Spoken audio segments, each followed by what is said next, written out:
What's up, guys? Jeremy Lou Photography. Thank you so much for tuning in. If you haven't yet, please subscribe to the page. I'm a Reno, Tahoe-based photographer, and I just talk about stuff, wedding stuff.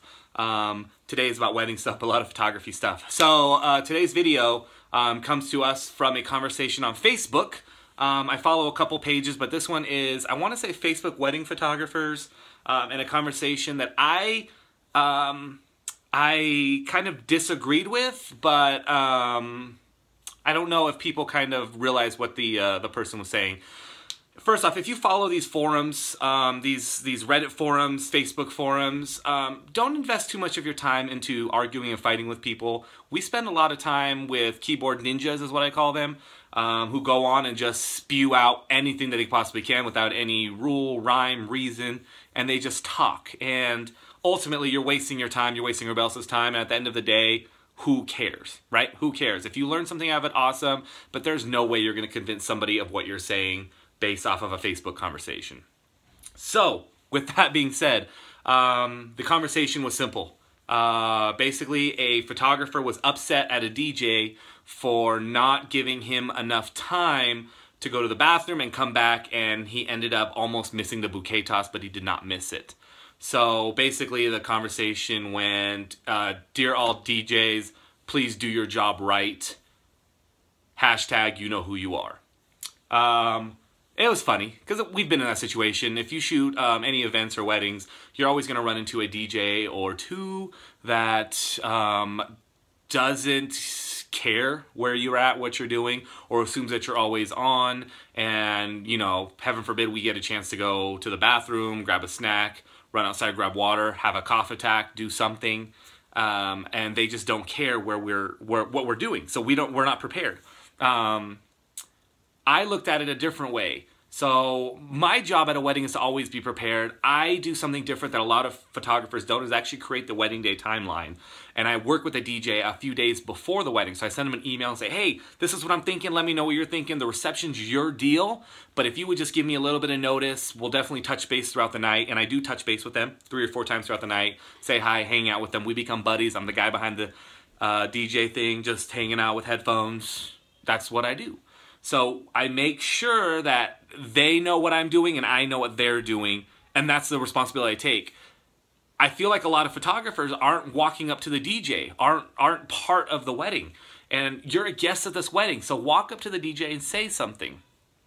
But the real reason of this video is vendors are our friends. So most of my weddings come from vendor referrals.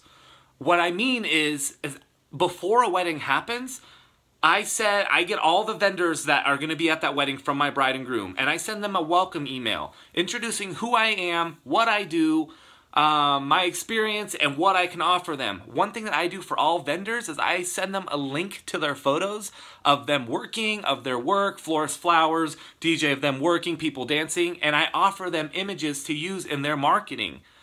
Why do I do that? Because it's free marketing.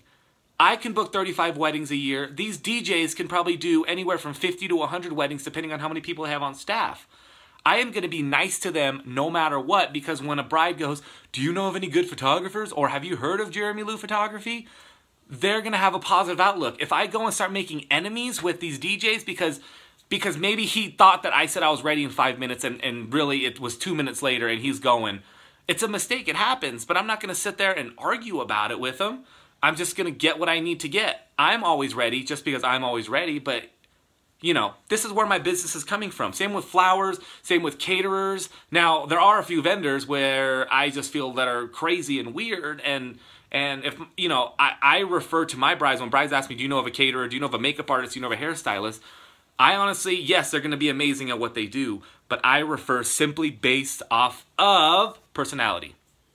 If they're amazing, DJs have to be amazing at a wedding. They have to get the party going. They have to mingle with people. They have to talk. They have to, you know, just be really good customer service in order for me to refer them.